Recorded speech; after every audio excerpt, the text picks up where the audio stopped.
حدیث میں آتا ہے کہ قرب قیامت میں دین و دیانت کم ہو جائے گا. تو میں یہاں دین تو نہیں کہتا, کیونکہ دین جو ہے اس کی تو کوئی نسبت ہے نہیں کہ دین تو دور دور تک نہیں ہے وہاں کی جو عمومی معاشرے میں, لیکن دیانت کی کمی ہے. دیانت کی کمی ہونے کا مطلب یہ ہے کہ ہر حکمران, ہر سربراہ, ہر قومی جو بھی جماعت ہے وہ ملک و ملت کا مفاد چاہتی ہے, اس کی ترقی چاہتی ہے, لیکن دیانت کی کمی یہاں پر آتی ہے. یہ نہ اس نعرے میں سب مشترک ہے کہ ہر جماعت چاہتی ہے کہ پاکستان محفوظ ہو جائے, لیکن در پردہ یہ خواہش سب کی ہے کہ میرے ہاتھ سے ہو, ہیرو میں بنوں, دوسرا کوئی نہ بنے. اس دیانتداری کی کمی ہے. اگر دیانتداری کے ساتھ ملک و ملت کی اصلاح اگر یہ سب مل کے چاہیں تو کسی بھی کے ہاتھ سے ہو, کوئی بھی اصلاح کا پرچم اٹھائے تو سب اس کے پرچم تلے آ جائیں. یہ نہ ہو کہ ایک نے اٹھایا پرچم اور وہ ہیرو بننے لگا, یا یہ کہ اس کے پیچھے قوم لگ گئی تو دوسرا اس کی ٹانگیں کھینچنے لگے اور وہ یہ سوچے کہ نہیں میرے ہاتھ سے یہ پرچم بلند ہونا چاہیے. اصل میں اس دیانتداری کی کمی ہے. جس دن ملک کے اندر یہ دیانتداری پیدا ہو جائے گی چھوٹے اور بڑے میں اور حکمران اور عوام میں, کہ وہ یہ سمجھیں کہ ہمیں اپنا ملک سنوارنا ہے بھلے کسی کے ہاتھ سے ہو جائے, اور ہم اس ٹیم کا حصہ بننے کو تیار ہیں, تو ہمارے ملک میں بنیادی طور پر اس چیز کی کمی ہے. باقی دین کے ساتھ تو واسطہ دور دور تک بہت سے لوگوں کا نہیں ہے, لیکن یہ دیانت یہ تو ایک ایسا وصف ہے کہ جو ایک غیر مسلم کافر میں بھی پیدا ہو سکتا ہے, اس کے لیے ایمان ضروری نہیں ہے. تو ہمارے ہاں اصل میں بنیادی طور پہ اس چیز کی کمی ہے, دیانتداری کی. اب یہ کہ طالبان ہو یا غیر طالبان ہو, طالبان بھی نفاذ شریعت چاہتے ہیں, غیر طالبان جو ہیں وہ بھی چاہتے ہیں کہ اسلام کا مذہب, اسلام یہاں پر پرچم بلند ہو, لیکن ہر ایک یہ چاہتا ہے کہ میرے ہاتھ سے ہونا چاہیے. اب اگر غیر طالبان جو اسلام نافذ کرتے جو نقشہ دیتے ہیں تو طالبان کو قابل قبول نہیں ہوتا, وہ کہتے ہیں نہیں یہ قابل قبول نہیں ہے. اگر وہ کوئی نقشہ دیتے تو ان کے لیے قابل قبول نہیں ہے, کیونکہ وہ یہی سمجھتے ہیں کہ کیونکہ میرے ہاتھ سے اسلام نافذ نہیں ہو رہا, ہیرو میں نہیں بن رہا ہوں, لہذا یہ نہیں ہونا چاہیے. لہذا اس کے نتیجے میں یہ واقعات سامنے آتے ہیں.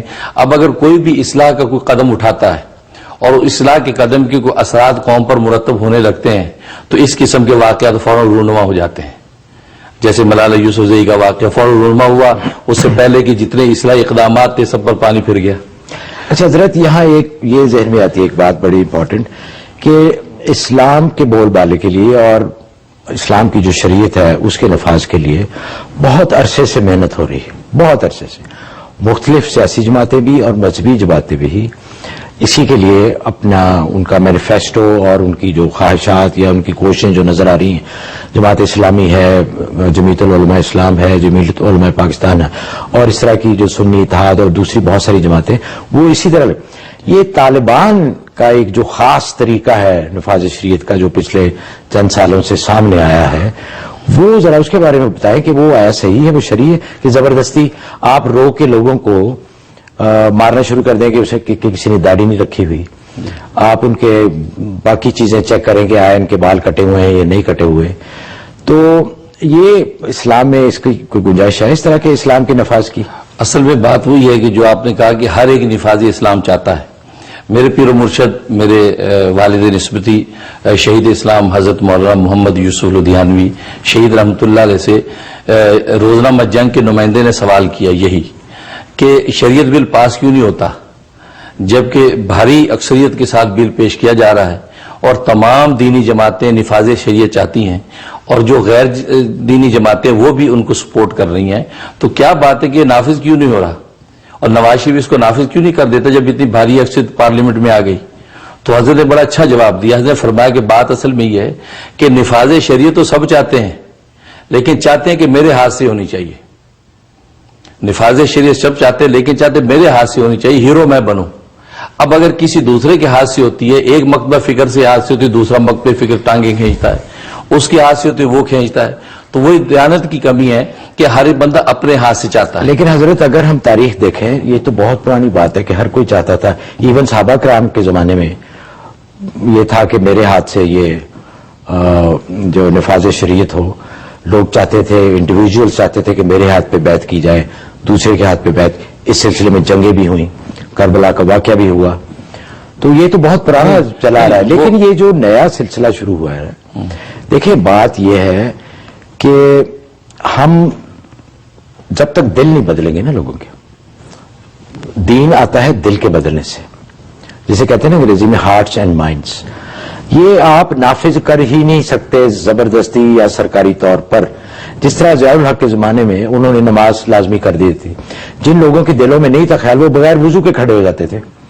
کوئی چیک نہیں کر سکتا کہ جی آپ کا وضو ہے کہ نہیں ہے، یہ تو اللہ. تو جب تک یہ دل نہیں بدلیں گے، محنت جو ہے نا وہ لوگوں کے دلوں پہ ہونی چاہیے، نہ کہ یہ کہ جی حکومت آئے گی تو دین آئے گا. اصل میں بات یہ ہے کہ ہم صحابہ اکرام رضوان اللہ علیہم اجمعین کی نیتوں پہ شک نہیں کر سکتے. ان کے بارے میں تو قرآن و حدیث نے کہہ دیا کہ رضی اللہ عنہ و رضوان. اب ان کے درمیان جو مقاشفات ہوئے، جو جنگیں ہوئی ہیں، وہ جنگیں بھی ان کے اخلاص اور تقوی کی بنیاد ہیں. اس لیے مناقشات صحابہ جو ہوا اس کے بارے میں جو ہے علماء نے لکھا ہے کہ یہ بھی ان کے اخلاص للہ کی علامت ہے، کیونکہ وہ بھی ذاتیات کی بنیاد پر نہیں تھی بلکہ اعلاء کلمت اللہ کے لیے تھیں. اس میں اپنے اور پرائے کا بھی انہوں نے لحاظ رکھا، اللہ کے نام کو بلند کرنے کے لیے میدان میں آئے. لیکن آج کی دنیا میں ہم ان کی نیتوں پہ شک کر سکتے ہیں کیونکہ ان کا طرز زندگی بتاتا ہے کہ وہ سارا کا سارا دنیا کو سمیٹنے پر لگا ہوا ہے. لہٰذا یہاں پر آج مفاد پرستی ایسی ہے کہ ہر بندہ چاہتا ہے کہ میرے ہاتھ سے یہ کارنامہ ہونا چاہیے، دوسرے کے ہاتھ سے نہ ہو. اگر دوسرے کے ہاتھ سے ہو بھی جائے تو اس کے اندر بھی شکوک و شبہات ایسے نکالے جاتے ہیں تاکہ اس کی جو ہے وہ ایک حیثیت اور اہمیت کو ختم کر دیا جائے. اس لیے ہمارے ملک میں سب سے بنیادی چیز یہ ہے. باقی جو آپ نے کہا کہ دل کا معاملہ ہے، یہ دل کا معاملہ تو بہت بڑی چیز ہے. یہ تزکیہ قلب کا یہ تو بنیاد ہے شریعت اور دین کی، یہ تو ہونا چاہیے. خانقاہیں آباد ہوں، مشائخ سلسلہ کے پاس ضربے لگیں، وہ تو یہ ہے ہی ہے. لیکن چونکہ ظاہری نفاذ شریعت کا ایک اصول ہوتا ہے تو اس نفاذ شریعت کے تحت ایک نظام ہوتا ہے سزا کا، ثواب کا، وہ سرزنش کا، تعزیر کا، حدود و قصاص کا. وہ نظام ہمیں قائم رکھنا پڑتا ہے. اب رہا کہ حدود شریعت میں کہاں وسعتیں ہیں کہاں نہیں ہیں، اس کے لیے چاہیے کہ اہل علم پاکستان میں بہت ہیں، اہل علم بیٹھ کے اس کا ایک خاکہ، اس کے ایک پوری سلطنت چلانے کا خاکہ اس کو جو ہے وہ اوپن کریں، لکھیں، تاکہ طالبان وہ اگر کسی غلط فہمی یا خوش فہمی میں مبتلا ہیں تو ان کے سامنے بھی وہ خاکہ آ جائے کہ یہ وہ علماء حق ہیں کہ جو یہ آپ کے سامنے پیش کر رہے ہیں کہ یہ بنیادی شریعت ہے. بس حضرت میرا ایکچولی کہنے کا مقصد یہی تھا کہ علماء کو اس وقت جو ہے نا چاہیے کہ لوگوں کے اوپر محنت کریں. جی بالکل دلوں میں محنت کریں، حکومت کو چھوڑ دیں، حکومت کی جو خواہش ہے، کیونکہ اصل دین آئے گا جب لوگ بدلیں گے. اس کی بنیادی بات میں یہ کہوں علماء کرام لوگ بدلیں گے نہیں تو کتنے قانون بنا لیں آپ، بالکل لوگ چینج نہیں ہوں گے. تو انشاءاللہ یہ بڑا لمبا ٹاپک ہے، وقت ہمارا محدود ہے. انشاءاللہ ناظرین آئندہ آنے والے پروگراموں پہ اس پہ مزید گفتگو ہوگی. دعا کریں کہ مزید کوئی ایسے واقعات نہ ہوں کہ پھر یہ گفتگو پھر آگے سے آگے چلتی رہے. اب حضرت بات کرتے ہیں گلوبل مون سائٹنگ کی. آج غالباً 29 ہے ذیقعد کی، تو چاند نظر آیا نہیں؟ انشاءاللہ کل کا دن، آج ہی مغرب بعد تاریخ بدلتی ہے. اچھا تو کل 29 کا دن ہے، کل مغرب تک اندازہ ہو جائے گا. تو پھر انشاءاللہ کیا رہا ہے ویسے؟ بس یہ ہاں، تو کل دوپہر تک سعودی عرب سے خبر آ جائے گی. مکہ میں جو اگر وہاں رویت ہو گئی تو کل دوپہر تک ہمیں خبر آ جائے گی کہ وہاں چاند ہو گیا ہے. لہذا پرسوں جو ہے پہلی ذیل اگر جیسے آپ کو پتا چلے ہمیں بتا دیجیے گا. تو ناظرین کل دوپہر کے بعد آپ ہمارے پروگرامز دیکھتے رہیے گا. انشاءاللہ اس پہ جیسے چاند نظر آئے گا ہم اعلان کریں گے کہ عید الاضحیٰ کس دن ہوگی نارتھ امریکہ میں.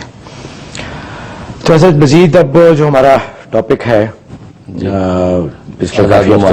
آداب معاشرت، آج ذرا مختصراً بتائیے کہ آج کون سا سبق ہے؟ آج آداب معاشرت کے حوالے سے 11واں سبق ہے اور وہ آداب زیور، کہ عورتیں جو زیور پہنتی ہیں. یہ صرف عورتوں کے لیے؟ یہ مردوں کے لیے بھی جو زیور مردوں کے لیے جائز ہے، مثلا انگوٹھی مردوں کے لیے چاندی کی جائز ہے تو ان کے لیے بھی آداب ہیں.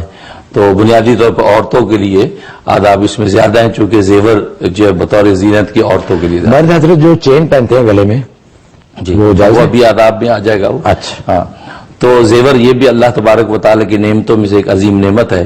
اور حضرت صلی اللہ علیہ وسلم کا ارشاد ہے کہ میری امت کی عورتوں کے لیے سونا اور ریشم کا کپڑا حلال کر دیا گیا ہے اور میری امت کے مردوں کے لیے حرام کر دیا گیا ہے. تو مردوں کے لیے صرف چاندی کی انگوٹھی کی اجازت ہے کہ وہ 4.5 ماشا تک چاندی کی انگوٹھی پہن سکتے ہیں. اس کے علاوہ دوسرا کوئی زیور مردوں کے لیے جائز نہیں.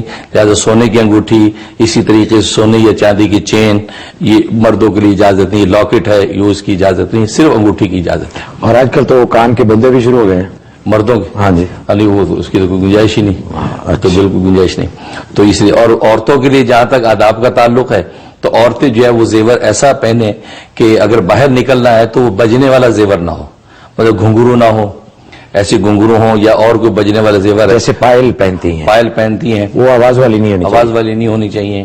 تو وہ گھر میں البتہ تاکہ وہ توجہ کا مرکز نہ توجہ کا مرکز نہ بنے. ہاں گھر میں شوہر کی خوشی کے لیے یا اپنی خوشی کے لیے گھر کے حدود کے اندر وہ گھنگرو والا زیور پہنتی ہیں یا پائل پہنتی ہیں تو اس میں کوئی مذاقہ نہیں ہے. واہ.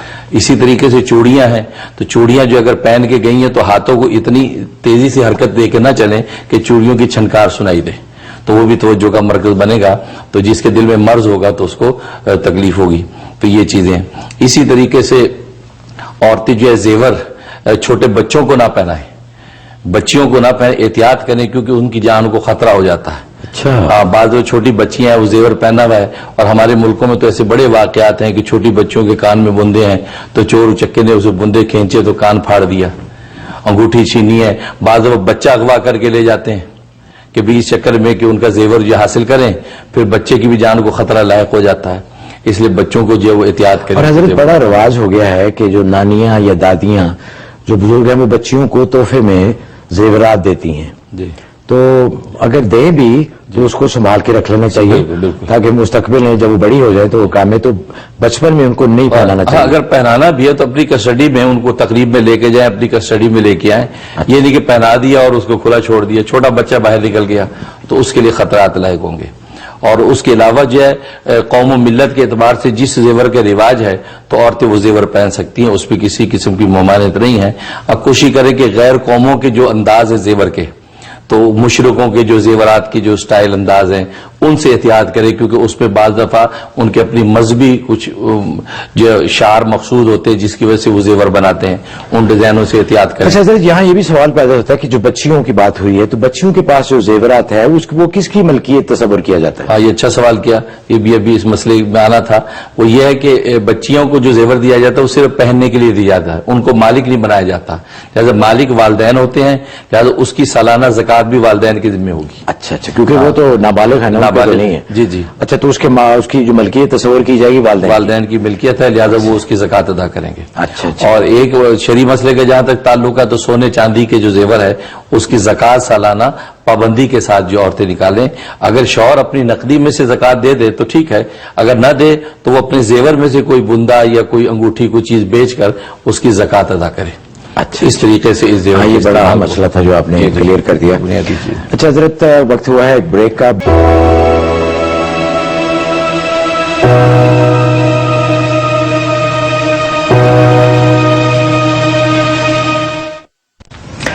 بریک کے بعد ناظرین پروگرام میں خوش آمدید.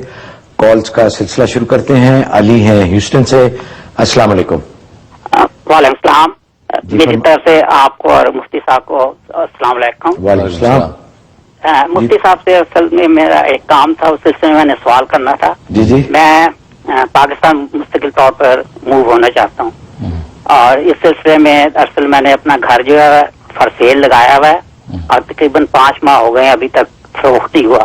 اور یہ گھر بلکہ میں نے جس قیمت پر خریدا تھا اس سے کم قیمت پہ میں نے لگایا ہوا ہے. تو میں چاہتا ہوں کہ مفتی صاحب کو یہ اچھی دعا بتائیں کہ اس کے پڑھنے سے یہ جلد سے جلد گھر بک جائے، کیونکہ میری والدہ جو ہیں ضعیف ہیں، ان کی دیکھ بھال کے لیے پاکستان میں کوئی نہیں ہے. تو اس سے میں جلد سے جلد جانا چاہتا ہوں. آپ کی نیت اور ارادہ بہت اچھا ہے علی صاحب. انشاءاللہ میں حضرت سے درخواست کرتا ہوں کہ آپ کو کوئی ایسا وظیفہ بتائیں کہ آپ کا گھر جلد سے جلد بک جائے. جی حضرت. ہاں، اس کے لیے آپ ایسا کریں، سورت نساء کی آیت نمبر 75، سورت نساء آیت نمبر 75، یہ 41 دفعہ زور کے بعد پڑھنی ہے. اول آخری 11 مرتبہ درود شریف یہ پڑھ کے آپ نے دعا کرنی ہے. تو یہ 90 دن کی نیت سے آپ یہ عمل شروع کر لیں. اس کے علاوہ چلتے پھرتے ہر وقت یا مغنی یا سمد پڑھتے رہیں. انشاءاللہ اللہ تبارک و تعالیٰ کی رحمت سے جو ہے وہ آپ کا جو مقصد پورا ہو جائے گا انشاءاللہ. عبد الرؤوف صاحب ہیں میری لینڈ سے. السلام علیکم. جی السلام علیکم. وعلیکم السلام. فرمائیے. جی میرے 2 کوشچن ہیں، ایک تو خواب کے بارے میں اور دوسرا چھوٹا سا امیگریشن کا ہے. جی جی بتائیے. خواب میں نے دیکھا ہے ایک اونٹنی ہے اور بیٹھی ہوئی ہے شیڈ کے نیچے، اور دیکھتا ہوں کہ پیچھے سے بہت لمبی ہے، اپروکسیمیٹلی کوئی 300-400 فٹ کی لمبائی پیچھے ہے. اچھا. اور اس کے ساتھ میں نے دیکھا ہے کہ ایک دمبا کھڑا ہے اور انتہائی خوبصورت وائٹ، اور ایک آواز آتی ہے یہ تمہاری سواریاں ہیں. اچھا. اور تیسرا میں نے دیکھا ہے کہ ساتھ ایک صرف شکل نظر آئی ہے کہ ایک شخص ہے بلیک، اور وہ اذان دے رہا ہے، اور اس کی اذان میں بہت زیادہ لکنت ہے، رک رک کے دے رہا ہے. اور میں یہ کہہ دوں کہ یہ اذان کیسے دے رہا ہے. اچھا. اور اتنے میں میری آنکھ کھل جاتی ہے. اور سیکنڈ کوشچن ہے کہ ہمارے ایک فیملی ممبر کو تھوڑا سا امیگریشن کا پرابلم ہے، ڈیپورٹیشن پہ ہیں، وہ ڈیٹ ہے 25 کو. 25 اس مہینے کی. تو اس کے لیے آپ کو وظیفہ بتائیں تاکہ ہمیں کامیابی ہو. ٹھیک ہے ضرور انشاءاللہ. آپ بھی پلیز دعا کیجیے گا. بہت بہت شکریہ جی. جہاں تک خواب کا تعلق ہے تو وہ آسیبی چیزیں ہیں، جناتی چیزیں ہیں جو آپ پر ظاہر ہوئی ہیں، اور اس میں اشارہ اس بات کی طرف ہے کہ آپ نے جو اذان دیکھی ہے اس کا مطلب یہ کہ انشاءاللہ آپ کو حرمین شریفین کی حاضری نصیب ہوگی اور آپ کے لیے نیک سفر آسان ہو جائے گا. اور دوسرے امیگریشن کے لیے آپ یا بدیل عجائبی بالخیر یا بدیو یہ عشاء کے بعد 1200 مرتبہ پڑھیں، اول آخر 12 مرتبہ درود شریف. 36 دن کی نیت سے آپ یہ عمل شروع کر لیں، انشاءاللہ آپ کا کام ہو جائے گا. حضرت یہ آپ نے بہت دفعہ ایک دفعہ پھر ریپیٹ کر دیں گے جی؟ مجھے لگ رہا ہے یا بدیل عجائبی بالخیر یا بدیو، یا بدیل عجائبی بالخیر یا بدیو. عشاء کے بعد 1200 مرتبہ پڑھنا ہے، اول آخر 12 مرتبہ درود شریف. یہ 36 دن کی نیت سے آپ شروع کر لیں، انشاءاللہ اللہ کی رحمت سے کام ہو جائے گا انشاءاللہ. مسز کاشف ہیں کیلیفورنیا سے. السلام علیکم. السلام علیکم. جی وعلیکم السلام. جی میرا سوال ہے، میرے 2 بچے ہیں، ایک بیٹا ہے 8 سال کا، بیٹی ہے 2.5 سال کی. جی جی. بیٹا اتنا بدتمیز ہے کہ میں آپ کو اندازہ نہیں کر سکتے آپ، میں پریشان ہو گئی ہوں اس سے. یعنی کہ وہ ایڈوانس میں تھا، وہ بلو بیسک میں آ گیا ہے، اتنی بدتمیزی ہے. اور میری بیٹی کا یہ مسئلہ ہے کہ وہ 2.5 سال کی ہے، پتہ نہیں کیا ہوا ہے کہ وہ مہینہ ہو گیا ہے، روتی ہے اتنا چیختی کے روتی ہے کہ مجھے نیبر نے بولا ہے تو میں ڈر گئی ہوں کہ کیا کروں. پلیز مجھے کچھ بتائیے پڑھنے کے لیے. جی ضرور انشاءاللہ. بیٹے کے لیے سورۃ تکویر کی آیت نمبر 21 اور 22، سورۃ تکویر کی آیت نمبر 21 اور 22، یہ 41 مرتبہ کسی میٹھی چیز پہ دم کر کے اس بچے کو کھلائیں، اور جب وہ سو جائے کرے تو اس کے قریب یہی آیت 3 مرتبہ آپ اتنی آواز سے پڑھیں کہ وہ بچہ جاگے نہیں اور اس کے کان تک آواز پہنچ جائے. یہ 90 دن کی نیت سے شروع کر لیں، انشاءاللہ 2-3 ہفتے میں آپ دیکھیں گے وہ بہت نیک اور شریف ہو جائے گا. جن کے بھی بچے اس قسم کی شرارتی ہیں وہ یہ عمل کر سکتے ہیں. باقی جو ہے بیٹی کے لیے، بیٹی کیا تکلیف روتی بات ہے. آپ بیٹی کے لیے سورۃ والعصر آپ 21 مرتبہ روزانہ تلاوت کر کے اس پہ دم کریں اور پانی پہ دم کر کے اس کو پلاتے رہیں. 21 دن آپ نے عمل کرنا ہے، انشاءاللہ اس کا رونا موقوف ہو جائے گا انشاءاللہ. الاباما سے کال ہے جی. علی احمد صاحب ہیں. السلام علیکم. ہیلو جی السلام علیکم. جی السلام علیکم. جی وعلیکم السلام. فرمائیے. علی احمد بات کر رہا ہوں. جی جی. جی میں حضرت صاحب سے ایک پہلے سلام ہے آپ دونوں کے لیے. تو میں نے حضرت صاحب سے ملاقات کی تھی اٹلانٹا میں. جی جی. تو ایک تو میرا بیٹے کا مسئلہ ہے، وہ اس کے پیٹ میں درد رہتا ہے، گاہے بگاہے کبھی کبھی درد ہو جاتا ہے شروع، تو اس کے لیے کوئی چاہیے. اور دوسرا ہے مسئلہ، ہماری نیس اور نیفیو دونوں میاں بیوی آپس میں بڑا لڑائی جھگڑا ان کا رہتا ہے. اوہو. تو یہ دونوں اسی کے اچھا بیٹے کی کتنی عمر ہے جی آپ کی؟ جی بیٹے کی عمر کیا ہے؟ بیٹے کی عمر 16 سال ہے. حضرت صاحب جانتے ہیں اس دن ملاقات ہوئی تھی. اچھا جی. جی کلیم ہے اس کا نام. اچھا جی. ہاں اس کے لیے آپ ایسا کریں، سورۃ کوثر، انا اعطیناک کل کوثر 11 مرتبہ تھوڑے سے ایک چٹکی نمک پہ دم کر کے وہ اس کو چٹائیں. روزانہ کسی بھی ایک ٹائم یہ تھوڑے سے نمک پہ دم کر کے اس کو چٹا دیا کریں. اور اس کے علاوہ ویسے ڈاکٹر سے معائنہ بھی کرواتے رہیں کہ پیٹ میں درد ہونے کی کیا وجہ ہے، اور جو بھی میڈیکل علاج ہو اس کو بھی جاری رکھیں. تو یہ کر لیں، انشاءاللہ اس سے اس کے پیٹ کا درد رفع ہو جائے گا. یا آپ نے 11 دن تک یہ نمک چٹانا ہے، انشاءاللہ پیٹ اس کا ٹھیک ہو جائے گا انشاءاللہ. اور ناظرین آپ سے گزارش ہے کہ یہ حضرت جو آپ کو وظائف اور اعمال بتاتے ہیں یہ الحمدللہ بہت مجرب ہیں، اس یقین کے ساتھ کہ اللہ کی ذات کرنے والی ہے، اللہ کا کلام ہے، تو انشاءاللہ اس میں شفا ہوگی. اب دیکھتے ہیں جی کون ہے لائن پہ. جی السلام علیکم. السلام علیکم. جی وعلیکم السلام. سمینہ ہے. جی میں سمیرہ بات کر رہی ہوں اٹلانٹا سے. میرا سوال یہ ہے، میرے 2 چھوٹے چھوٹے سوال ہیں. پہلا سوال تو یہ ہے کہ میرے ہسبینڈ کی جاب جو ہے وہ ایوننگ شفٹ میں ہے 3 to 11، اور ہم لوگ یہ چاہتے ہیں کہ ان کی جاب مارننگ کی ہو جائے 7 to 3، کیونکہ بہت زیادہ پرابلم ہونے لگی ہم لوگوں کو. اچھا جی. اور نمبر 2 میرا سوال یہ ہے کہ میرے ہسبینڈ پڑھائی شروع کرنا چاہتے ہیں، پلیز کچھ ایسا بتا دیں کہ ان کی پڑھائی آسان ہو جائے. اور میرا بیٹا ہے وہ 5 سال کا ہے اور اس کا اسکول میں بالکل دل نہیں لگتا ہے، وہ روتا ہے جاتا ہوا اور ان کا سوتے میں نا پیشاب نکل جاتا ہے. اوہ اچھا جی، مجھے بہت بہت 3-4 شکریہ، سوالوں کے جواب چاہیے تھے. بہت بہت شکریہ جی. جہاں تک پہلے سوال کا تعلق ہے تو سورت بنی اسرائیل آیت نمبر 80، سورت بنی اسرائیل آیت نمبر 80 یہ 41 مرتبہ عشاء کے بعد پڑھنی ہے، اس نیت سے کہ ان کی شفٹ جو ہے وہ مارننگ کی طرف چینج ہو جائے. یہ 90 دن کی نیت سے شروع کر لیں، انشاءاللہ اللہ کی رحمت سے ان کی شفٹ چینج ہو جائے گی. اور دوسرے بیٹے کے لیے بلکہ شوہر کی پڑھائی کے لیے سورت قمر کی آیت نمبر 17، سورت قمر آیت نمبر 17 یہ 41 مرتبہ روز پڑھ کے سینے پہ دم کرنا ہے اور تھوڑے سے پانی پہ دم کر کے وہ شوہر پی لیں تو ان کے لیے پڑھائی آسان ہو جائے گی. اور تیسرا بیٹے کے لیے، بیٹا جو ہے وہ اس کا بھی پڑھائی میں دل نہیں لگتا تو اس کے لیے یہی آیت سورت قمر کی آیت نمبر 17 جب وہ بچہ سو جایا کرے تو اس کے قریب یہی آیت آپ 3 مرتبہ تلاوت کریں اتنی آواز سے کہ وہ جاگے نہیں. 3 مرتبہ تلاوت کریں، 21 دن یہ کر لیں تو انشاءاللہ اللہ کی رحمت سے اس کا پڑھائی میں دل لگے گا.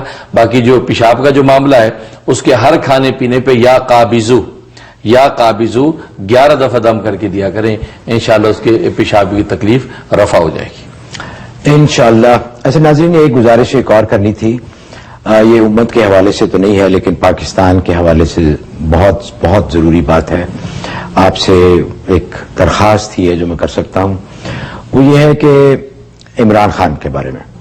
عمران خان آپ کو جس کے معلوم ہے کہ پاکستان تحریک انصاف کے وہ چیئرمین ہیں. میں ان کو بہت قریب سے جانتا ہوں، میرا ان سے بہت عرصے سے ایک تعلق ہے. میں نے ان سے زیادہ سچا اور ایماندار آدمی نہیں دیکھا. وہ بہت ارادے کے پکے ہیں اور ان کا جیسے سب کے سامنے ان کا ماضی ہے بالکل بے داغ ہے. کوئی انہوں نے کبھی کرپشن نہیں کی اور آج تک جو بھی انہوں نے وعدہ کیا قوم سے وہ پورا کیا. ورلڈ کپ کا معاملہ ہو، شوکت خانم کا ہو، نمل یونیورسٹی بنانے کا ہو، تو ان کا مقابلہ پاکستان میں جن لوگوں سے ہے ان کے بارے میں بھی آپ کو سب پتا ہے کہ انہوں نے پاکستان کے وسائل پر پچھلے 65 سال سے اپنے پنجے گاڑے ہوئے ہیں. وہ تو نہ ہی سسٹم تبدیل ہونا پسند کرتے ہیں اور اس کے لیے ان کی پوری کوشش ہے کہ یہ سسٹم چینج نہ ہو، کیونکہ یہ سسٹم ان کے لیے بہت ہی بہت موزوں ہے. ان کی لوٹ مار، ان کے ڈاکے اور ان کی چوریاں اور ان کی جو لوٹ کھسوٹ ہے وہ ان کو یہی سسٹم سوٹ کرتا ہے. تو عمران خان کا مقابلہ ان لوگوں کے ساتھ ہے. ہم سب نے خاص طور پہ جو ہم پاکستانی امریکہ میں رہتے ہیں، ہمارے اپنے حالات تو بہت اچھے ہیں، ہمیں کوئی مسئلہ نہیں ہے، لیکن ہمیں سوچنا ہے ان پاکستانی بہن بھائیوں کا جو بہت ہی اس وقت ابتری کی زندگی گزار رہے ہیں، بہت مشکل میں. عمران خان 26 تاریخ کو اس مہینے کی یہاں پہ ہمارے پاس آ رہے ہیں نیو یارک میں. اس کے بعد وہ سیاٹل جائیں گے، سان فرانسسکو جائیں گے، لاس اینجلس جائیں گے. لیکن 26 تاریخ کو امید ہے کہ عید الاضحیٰ کا دن ہوگا تو ہمارے ساتھ وہ عید منائیں گے. ہم نے ایک فنڈ ریزنگ ڈنر رکھا ہے یہیں ہمارے جو اسٹوڈیوز ہیں جہاں سے یہ پروگرام ہوتا ہے اس کے نیچے ہال میں. Sound rebroadcasting Long Island City میں ہے. آپ سے بہت ہی مؤدبانہ درخواست ہے کہ آپ اس موقع کو ہاتھ سے جانے نہ دیں. آپ زیادہ سے زیادہ تعداد میں آئیں، عمران خان کے ہاتھ مضبوط کریں. فنڈز کی ضرورت ہے کیونکہ بار بار ایسے موقع نہیں آتے. اور اس کے علاوہ جمعے کی نماز کے بعد وہ یونائٹڈ نیشن کے سامنے بھی ڈرونز حملوں کے خلاف ایک احتجاج کریں گے. آپ سے درخواست ہے کہ وہاں بھی تشریف لائیں. 26 اکتوبر بروز جمعہ. وقت ہوا ہے ایک چھوٹی سی بریک کا.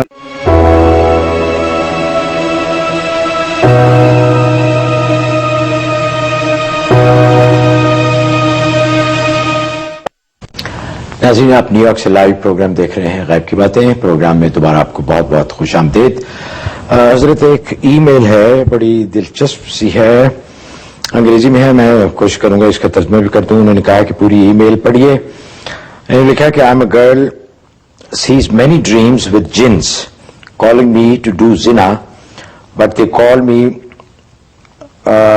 looking like good looking boys.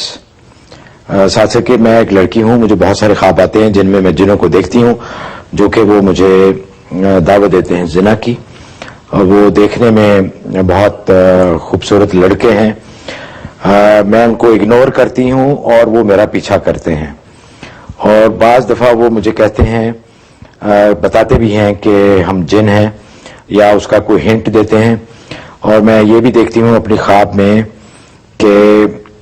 کہ وہ چاہتے ہیں کہ میں بری بن جاؤں, بری حرکتیں شروع کر دوں اور اپنی اسٹڈی وغیرہ چھوڑ دوں, اور say they will not leave and never let me be successful in school. وہ کہتے ہیں کہ وہ مجھے کبھی اسکول میں کامیاب نہیں ہونے دیں گے اور کبھی میرا پیچھا نہیں چھوڑ دیں گے. I smell like fart in school. I am not I cannot read they are putting zina throughout in my mind about boys. اچھا, وہ کہتے ہیں کہ جی مجھے سخت اسمیل آتی ہے اسکول میں فارٹ کی طرح, اور وہ ہر وقت میرا دھیان اسٹڈی میں نہیں لگتا, وہ زنا کے اور اس طرح کے جو ہیں شہوانی خیالات وہ میرے ذہن میں ڈالتے رہتے ہیں. I see in my dream people doing جادو on me. مجھے یہ بھی خواب میں دیکھتی ہوں کہ لوگ میرے اوپر جادو کر رہے ہیں. سانپ, کتے اور ہاکس, وہ جو عقاب ہوتے ہیں. I am fighting with my mind not to think like this. میں مسلسل اپنے ذہن سے لڑائی کرتی رہتی ہوں کہ اس طرح کی باتیں نہ سوچوں. I cannot read.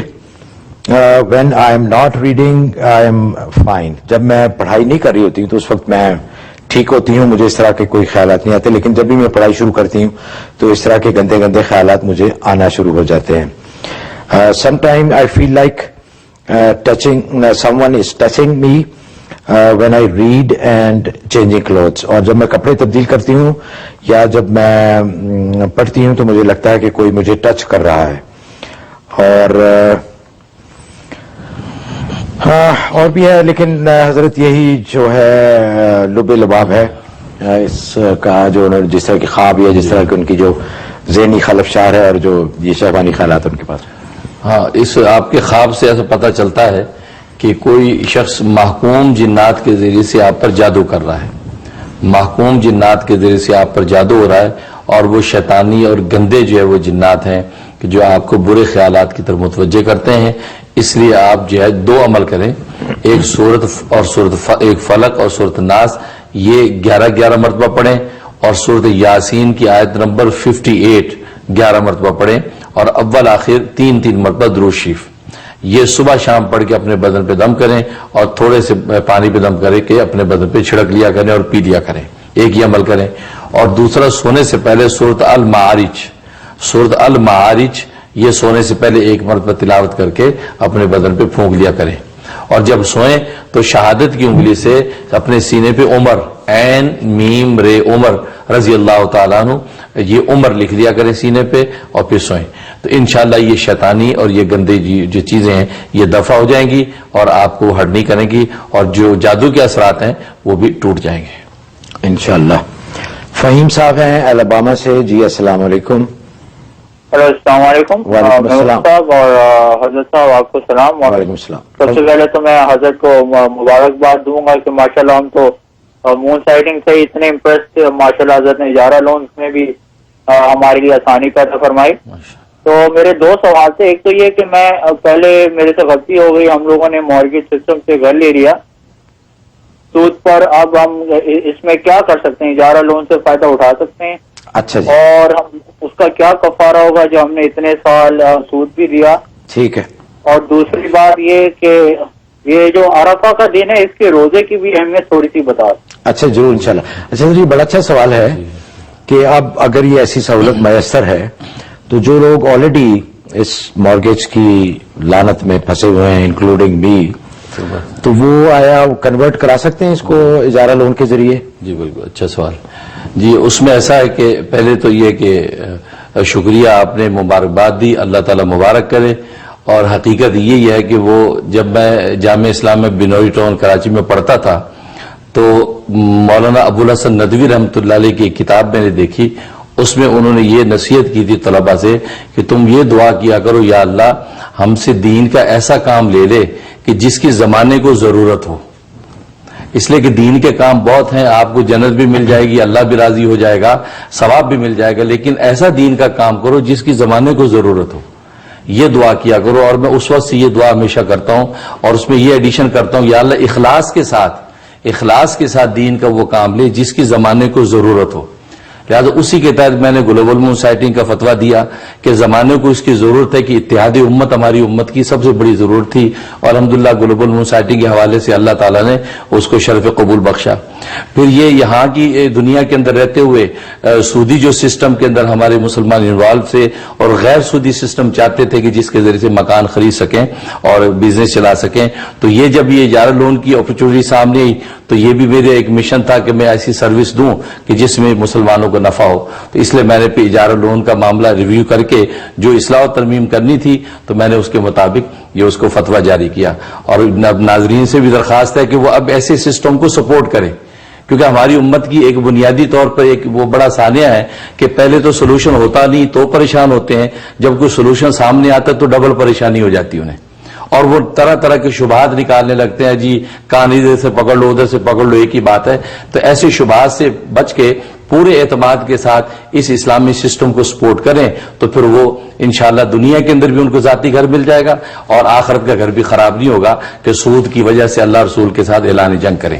باقی آپ کا ارادہ بہت اچھا، آپ ری فائنانس کروا سکتے ہیں، اس کا بہترین طریقہ جیسے محمود صاحب نے بھی پوچھا کہ جو لوگ اب تک لے چکے ہیں اور اس گناہ میں مبتلا تھے تو وہ جو ری فائنانس کروائیں، اجارہ لون کے ذریعے سے ری فائنانس کروا لیں، تو اس سے ہوگا کہ ان کا یہ معاملہ بالکل کلیئر اور شرعی بنیادوں پر ہو جائے گا، اور جو اب تک ہوا ہے اس پر جو سچی نیت سے اللہ سے توبہ کر لیں اور حسب توفیق صدقہ دے دیں تو اللہ سے معافی مانگ لیں، تو انشاءاللہ اللہ تبارک و تعالیٰ معاف کرنے والے ہیں، کیونکہ سود کا معاملہ تو جنگ کا معاملہ، اللہ رسول سے اعلان جنگ ہے۔ جب آپ نے اس راستے کو چھوڑ ہی دیا تو آپ نے جنگ میں جو سرنڈر کر دیا اپنے آپ کو، تو شکیس جب اپنی مان لی اور راستے چھوڑ دیا تو اللہ رسول کی طرف سے جنگ کا اعلان بھی موقوف ہو جائے گا اور آپ کو اللہ تعالیٰ معاف کر دیں گے۔ تو میری یہی درخواست ہے کہ اس میں سپورٹ کرنا چاہیے۔ باقی جو آپ نے گلوبل مون سائٹنگ کے حوالے سے عرفہ کا پوچھا، یہ بڑا اچھا سوال آپ نے کیا، مجھے ایک بڑی اہم بات کہنے کا موقع مل گیا، وہ یہ ہے کہ نبی پاک صلی اللہ علیہ وسلم نے عرفہ کے دن جب حاجی میدان عرفات میں ہوں تو فرمایا جو غیر حاجی ہیں وہ اگر روزہ رکھیں تو اس روزے کا اجر و ثواب یہ ہے کہ 1 سال پہلے کے اور 1 سال بعد کے یہ گناہ اللہ تبارک و تعالیٰ معاف کر دیتے ہیں۔ اب دیکھیے اگر یہاں امریکہ کے اندر بھی اسی دن 9 ذی الحجہ ہوگی جس دن مکہ کے اندر وہاں پر 9 ذی الحجہ ہوگی، تبھی تو آپ عرفہ کے ساتھ مماثل رکھ کے روزہ رکھیں گے۔ لیکن اگر آپ گلوبل مون سائٹنگ پہ عمل نہیں کریں گے، مکہ کے چاند کو نہیں مانیں گے، اپنی لوکل جو مون سائٹنگ پہ عمل کریں گے، تو وہاں جب عرفہ ہوگا 9 ذی الحجہ ہوگی تو آپ کے یہاں 8 ہوگی، لہذا 8 کو آپ روزہ رکھیں گے، وہ آپ رکھ نہیں سکتے کیونکہ 9 کو روزہ ہے، اور اگر آپ اپنی 9 کو روزہ رکھیں گے تو وہاں تو 10 ہو گئی ہے، لہذا اس وقت بھی آپ جو عرفہ کے دن جب حاجی عرفات کے اندر ہیں جس دن روزہ رکھنے کی فضیلت ہے وہ فضیلت آپ سے کھو جائے گی۔ اس لیے گلوبل مون سائٹنگ بنیادی طور پر اس حدیث میں بھی یہ بات کا اشارہ ہے کہ گلوبل مون سائٹنگ یہ اصل ہے کہ عرفہ میں حاجی جب موجود ہے، جمعے کو اگر عرفہ میں حاجی موجود ہے تو آپ کا بھی یہاں 9 ذی الحجہ جمعے کو ہی ہونا چاہیے، تبھی آپ کی مماثلت ہوگی اس کے ساتھ اور آپ کو یہ اجر ملے گا۔ اور یہ وجہ ہے کہ حاجی جو وہاں موجود ان کے روزے کے بارے میں فقہ نے لکھا ہے کہ ان کے لیے روزہ رکھنا مکروہ ہے، کیونکہ ان میں ضعف اور کمزوری پیدا ہو جائے گی تو وہاں دعاؤں میں مشغولیت کم ہو جائے گی، پھر مزدلفہ کی طرف جو چلنا ان کا موقوف ہو جائے گا، ان پہ تکلیف ہوگی، اس لیے اس کے لیے مکروہ لکھا ہے۔ الا یہ کہ جو حاجی پورے اعتماد ہے کہ میں اگر روزہ رکھ لوں تو مجھے کوئی تکلیف نہیں ہوگی تو وہ عرفہ میں روزہ رکھے، ورنہ غیر حاجی کے لیے فضیلت اور ترمذی کی حدیث ہے، اس سے بھی یہ ثابت ہوا کہ ہمیں اس بقرہ عید کے موقع پر تو اور یقیناً جو ہے وہ مکہ کی رویت پر عمل کرنا چاہیے تاکہ اس فضیلت کے اعتبار سے ہماری تاریخیں بالکل اس کے ٹیلی ہوتی رہیں، تو جس دن وہاں عرفہ بنے اسی دن ہمارے یہاں 9 ذی الحجہ بننی چاہیے۔ تو مجھے امید ہے کہ انشاءاللہ ناظرین اس پہ عمل کریں گے اور انتظامیہ جو کمیٹیاں ہیں وہ بھی انشاءاللہ اس پہ کنسیڈر کریں گی، اور انشاءاللہ اس بقرہ عید کے موقع پر بھی اتحاد امت کا انشاءاللہ بہترین مظاہرہ ہوگا انشاءاللہ۔ حضرت یہ بہت اچھا پوائنٹ آپ نے بتایا کہ جو حاجی وہاں موجود نہیں ہیں، جی بالکل، دوسرے ملکوں میں ہیں، جی بالکل، تو ان کو بھی کہا گیا، جس کا مطلب ہے کہ وہ ظاہر ہے کہ اسی وہ چاند کے مطابق رکھیں، ورنہ تو وہ رکھ ہی نہیں سکتے، ورنہ تو سارا وہ پیچھے ہو گیا۔ ہاں بالکل ماشاءاللہ۔ اچھا ناظرین، وقت ہوا ایک اور بریک کا۔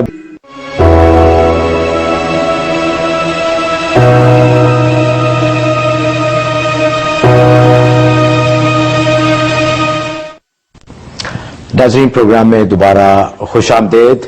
آپ دیکھ رہے ہیں نیو یارک سے لائیو پروگرام غیب کی باتیں، ہر اتوار رات 9 بجے آپ کی خدمت میں حاضر ہوتے ہیں ٹی وی 1 گلوبل پر، چینل 680 آن ڈش نیٹ ورک، اور اس کے ساتھ میں آپ کا شکریہ بہت بہت شکر گزار ہوں، ممنون ہوں کہ آپ کی پذیرائی سے ماشاءاللہ ہمارا پروگرام اس وقت ڈش نیٹ ورک پہ نمبر 1 پروگرام ہے. کالز کا سلسلہ شروع کرتے ہیں. مسز شفیق ہیں بروکلن سے. السلام علیکم. ہیلو. ہیلو، السلام علیکم. جی وعلیکم السلام، فرمائیے. جی، میرا بیٹا ہے 14 ایئرز اولڈ کا، اس کا نام ہے سمیع شفیق، اور جی. وہ اس کو سیبرو پالسی ہے. وہ شروع سے اس کو بچپن سے بیماری ہے. اور یہ کون سی بیماری ہے مسز شفیق، ذرا بتا دیں گے؟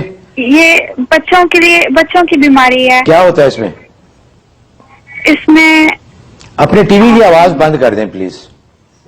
جی ٹھیک ہے. ٹی وی کی آواز بند کر اس دیں. میں فائبروسس؟ اس میں برین ڈیمیج ہے. اچھا ہو. اچھا، یہ کب سے ہے؟ یہ پیدائشی طور پہ ہے یا بعد میں ہوا؟ جی پیدائشی طور پہ ہے. اچھا جی، اچھا ٹھیک ہے جی، انشاءاللہ. حضرت ہاں، اس کے لیے ایسا کرے، سورۃ انبیاء آیت نمبر 79، سورۃ انبیاء آیت نمبر 79 41 مرتبہ آپ جو پانی پہ دم کر کے اس بچے کو دن بھر پلائیں اور تھوڑے سے شہد پہ دم کر کے اس بچے کو چٹا دیا کریں. 90 دن کی نیت سے آپ یہ شروع کر لیں تو انشاءاللہ اللہ کے رحم سے افاقہ ہوگا. اس کے علاوہ سورۃ تکاثر، الہاکم التکاثر، یہ اس کے سر پہ ہاتھ پھیرتے رہیں اور 7 مرتبہ تلاوت کریں اور پھر اس کے سر پہ پھونک دیں. تو یہ 2 عمل آپ شروع کر لیں، انشاءاللہ اس کی دماغی کیفیت درست ہو جائے گی. اچھا حضرت، ایک ای میل آئی ہے، انہوں نے بڑا ایک دلچسپ سوال کیا ہے کہ قرآن پاک میں ہر بیماری کا علاج ہے، کیا بال گرنے کا بھی کوئی علاج ہے؟ صحیح. ہاں بالکل کیوں نہیں ہے کہ جب قرآن نے خود کہا کہ وَنُنَزِّلُ مِنَ الْقُرْآنِ مَا هُوَ شِفَاءٌ، کہ جو کچھ نازل کیا گیا قرآن میں ہم نے یہ پورا کا پورا شفا ہے. وَرَحْمَةٌ لِّلْمُؤْمِنِينَ، اور ایمان والوں کے لیے رحمت بھی ہے. تو گویا کہ جسمانی اور مادی شفا بھی ہے اور روحانی اور مانوی شفا اور رحمت بھی ہے. تو اس میں شک نہیں. اب وہ الگ بات ہے کہ قرآن کی کون سی آیت، کون سا ذکر کس مقصد میں کام آتا ہے، یہ ماہرین فن جانتے ہیں، یا اللہ تبارک و تعالیٰ ان پر ظاہر کرتے ہیں، یا قرآن و احادیث کے ذریعے سے، احادیث یا صحابہ کے آثار کے ذریعے سے چیزیں پتہ چلتی ہیں. تو بالوں کے لیے سورۃ یاسین کی آیت نمبر 37، سورۃ یاسین آیت نمبر 37، یہ آپ 100 مرتبہ روزانہ پڑھیں. پڑھ کے آپ جو ایک مٹھی کلونجی لے کے اس کو زیتون کے تیل میں اچھی طرح جب وہ گرینڈ کر کے پیسٹ بنا لیں، اس پہ دم کریں اور اس کو جب بالوں کی جڑوں میں لگا لیں اور سر کو باندھ لیں. 1-1.5 گھنٹہ تک اسی طرح رہیں. اس کے بعد نیم گرم پانی سے سر کو دھو لیں. یہ آپ 90 دن کی نیت سے شروع کر لیں، انشاءاللہ آپ کے بال گرنا بند ہو جائیں گے. حضرت صرف گرنا بند ہو گئے یا اگیں گے بھی؟ یعنی اگیں گے، ظاہر ساری کیفیت اچھی ہو جائیں گی. اس کے علاوہ ناظرین، ہنی ڈرم میں پہلے بھی آپ سے گزارش کرتا رہا ہوں، ان کے بھی بہت اچھے پروڈکٹس ہیں، ان کو بھی آزمائیے. میں خود آزماتا ہوں اور میرے بال تو بالکل گرنے بند ہو گئے. اگلی کال ہے ماریہ ہیں کیلیفورنیا سے. السلام علیکم. وعلیکم السلام. میرے بس ایک سوال ہے. میں اور میرے پیرنٹس گھر لینے کا سوچ رہے ہیں، تو مجھے خواب آئی تھی کہ میں اور میری امی گھر دیکھنے جاتے ہیں، تو جیسے ہی دروازہ کھولتے ہیں تو اس گھر کے اندر تقریباً 6 یا 7 چولہے پڑے ہوئے ہیں، اور چولہے پر بڑی بڑی دیگیں ہیں اور سارے چولہے جل رہے ہیں پوری آنچ پہ. تو اس کے اندر یا تو پائے سے پڑے ہیں اور وہ ابل رہے ہیں. اس بارے میں پارے سے جو کیا کہتے ہیں یا لیگس ہوتی ہیں اچھا اینیمل کی، ٹھیک ہے تو وہ ابل رہی ہوتی ہیں. تو جو دروازے کے بالکل ساتھ ہی ایک ٹیبل بھی پڑا تھا، اس کے ساتھ میری بالیاں ہوتی ہیں، لیکن ہم لوگ صرف گھر دکھنے جاتے ہیں کہ خریدا جائے کہ نہیں. اچھا ٹھیک ہے. مجھے تو حضرت اچھا ہی لگتا ہے کہ گھر جانے سے پہلے پائے پکڑ دیگیں لگی چڑھی ہوئی. ماشاءاللہ بہت ظاہر، بالکل ظاہر ہے خواب اور بہت اچھا ہے. تو پہلے سے وہاں کھانے پک رہے ہیں، آگ جل رہی ہے اور پائے پک رہے ہیں اس میں، تو اس کا مطلب یہ گھر خیر و برکت کا باعث ہوگا اور رزق کی فراوانی ہوگی. تو گھر اگر آپ خریدنا چاہتے ہیں تو بالکل خریدیں، تو اس سے انشاءاللہ بہت نفع ہوگا اور آپ کی زندگی میں بھی استحکام اور مضبوطی کا ذریعہ بنے گا. اچھا حضرت، یہ ایک ای میل ہے، انہوں نے بھی اپنے خواب کے بارے میں لکھا ہے کہ میں نے دیکھا خواب میں کہ میں اور میری بہن باتیں کر رہی ہیں اور میں نے دیکھا کہ میری ایک تھائی، یعنی ان کی یہ جو پوری ٹانگ ہے اور اس کی جو ہڈیاں ہیں، وہ ایک بہت بڑا سانپ بن گئی ہیں. اور میری سسٹر مجھے کہتی ہیں کہ یہ سانپ ہے اور انہوں نے پوچھا ہے کہ asked her to sit in its circle, دائرہ. تو یہ کہہ رہی ہیں کہ میں نے استخارہ بھی کیا تھا اور اس کے بعد یہ مجھے آیا گھر بیچنے کے لیے, تو پوچھ رہی ہیں کہ اس کا کیا مطلب ہے. ہاں, گھر بیچنے کے لیے استخارہ کیا تھا کہ آپ بیچنا چاہتی ہیں کہ بیچنے میں خیر ہے یا خیر نہیں ہے. تو یہ اگر مقصد ہے تو اس کا مطلب ہے کہ بیچنے میں خیر نہیں ہے, آپ اس کو نہ بیچیں, کیونکہ اس کا مطلب یہ ہے کہ آپ کی جو ہے والد کی طرف سے یعنی ددیالی رشتہ داروں کی طرف سے کسی بھی قسم کی تکلیف کا اندیشہ ہے. لہٰذا یہ گھر جو ان کے نقصان بیچنا ان کے لیے نقصان دہ ہو جائے گا یا ان کی طرف سے آپ کو کوئی تکلیف پہنچ جائے گی, اس لیے آپ اس گھر کو نہ بیچیں. انشاءاللہ یہ گھر آپ کے لیے خیر و برکت ہی کا باعث ہے. اچھا جی, پروگرام کی آخری کال سلیم بیگ صاحب ہیں نیو جرسی سے. السلام علیکم. ہلو, السلام علیکم. جی وعلیکم السلام. مفتی صاحب اور محمد صاحب کو السلام. وعلیکم السلام. فرمائیے. آپ کی آواز نہیں آ رہی. جی مختصراً فرمائیے, وقت بہت تھوڑا رہ گیا ہے. سلیم بیگ صاحب, میری بیوی ہے, ان کی عمر 70 سال ہے, ان کے دماغی ذرا ہو گیا ہوا ہے کمزوری کو ڈیمنشیا کہتے ہیں. جی جی, اچھا جی. تو یہ کوئی 2005 میں سٹارٹ ہوا تھا, تو اس وقت 2007 میں ایکچولی کنفرم ہوا. تو اب اس وقت روز بروز ان کی یہ جو ہے حالت وہ خراب ہوتی جا رہی ہے, اب سب کچھ بھول رہی ہیں. اچھا جی, اللہ بہتر کرے جی حضرت. ہاں, اس کے لیے ایسا کریں کہ وہ جو ہوتا ہے یہ بھولنا شروع ہو جاتا ہے, نسیان ہو جاتا ہے. نسیان. ہاں جی جی, اچھا. اس کے لیے آپ ایسا کریں کہ یا قوی القادر 100 مرتبہ زیتون کے تیل پہ دم کر کے 1 چمچ ان کو چٹا دینا ہے اور باقی جو ہے سر پہ ان کے مالش کر دینی ہے. یہ 90 دن کی نیت سے شروع کر لیں تو انشاءاللہ ان کو بڑا نفع ہوگا. اور اس کے علاوہ ان کے ہر کھانے پینے پہ یا حفیظ 11 مرتبہ یا حفیظ دم کر دیا کریں تو انشاءاللہ ان کی جو کیفیت نسیان کی وہ درست ہو جائے گی انشاءاللہ. ناظرین, پروگرام کا وقت ختم ہو جاتا ہے. آپ سے اجازت لینے سے پہلے ایک دفعہ پھر یاد دہانی 26 اکتوبر کا دن یاد رکھیے گا. عمران خان ہمارے ہاں آ رہے ہیں, آپ زیادہ سے زیادہ تعداد میں آ کر ان کی مدد کیجیے گا. پروگرام کے دوران اگر اللہ اور اللہ کے بندوں کے حضور کوئی غلطی ہو گئی ہو تو بندہ اس کے لیے اللہ اور اللہ کے بندوں سے معافی کا طلبگار ہے. سبحان ربک رب العزت عما یصفون وسلام علی المرسلین والحمد للہ رب العالمین. اس امید کے ساتھ کہ آپ کی پذیرائی اور آپ کی دعائیں ہمارے ساتھ رہیں گی, مجھے اور حضرت مفتی منیر احمد اخون کو اجازت دیجیے. اگلے اتوار انشاءاللہ آپ سے پھر ملاقات ہوگی. اللہ حافظ.